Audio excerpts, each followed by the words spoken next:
What up, TikTok? Week 4 tight end rankings. Coming in at number 10, we have Zach Ertz.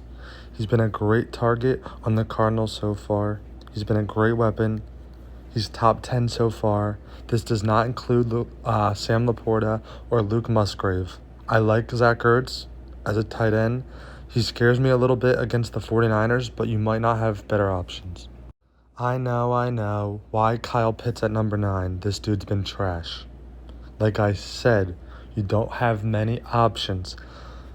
Kyle Pitts, it's going to come. His breakout game is going to come. Could it happen this week? Who knows? It's going to happen. And when it happens, everybody's going to wish they jumped on it.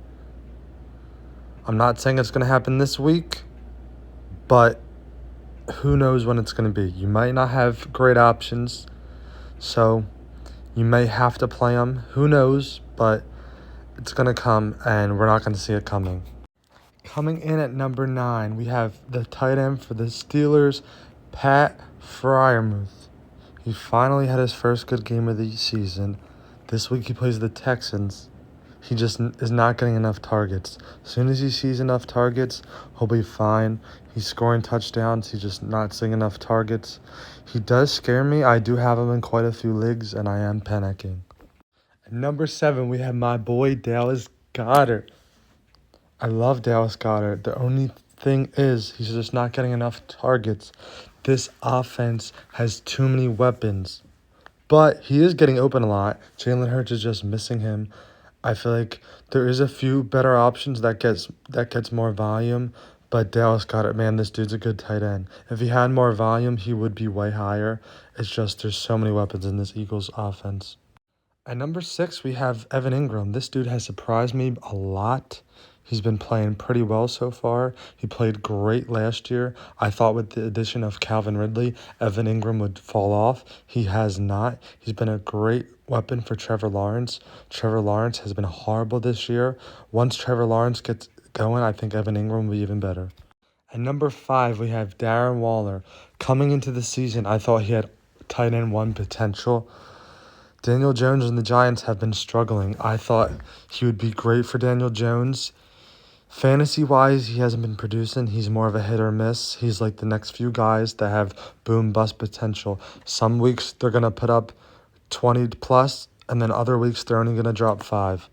At number 4, we have George Kittle. He, too, is like Darren Waller. Boom-bust. Boom-bust. One week he's going to drop 5. Another week he's going to drop 20+. Obviously, I'd rather have the boom bust instead of guys that are going to put up like 10 points. I'd much rather have the guys that are going to drop 20 any given week instead of the guys that are going to drop a consistent 10 points. George Kittle, we all know he's the best blocking tight end in the league. If Ayuk is out this week, I think George Kittle could do what he did last week and go off again. But who knows? Boom bust potential, boom bust. Coming in at number 3, we have Mark Andrews. He's been the tight end 2 on everybody's board over the last, I can't remember how many seasons. He doesn't look that great so far, but it is Mark Andrews. He doesn't have a great matchup, but he's Lamar's number 1 target. I don't care what Zay Flowers has to say. It's Mark Andrews.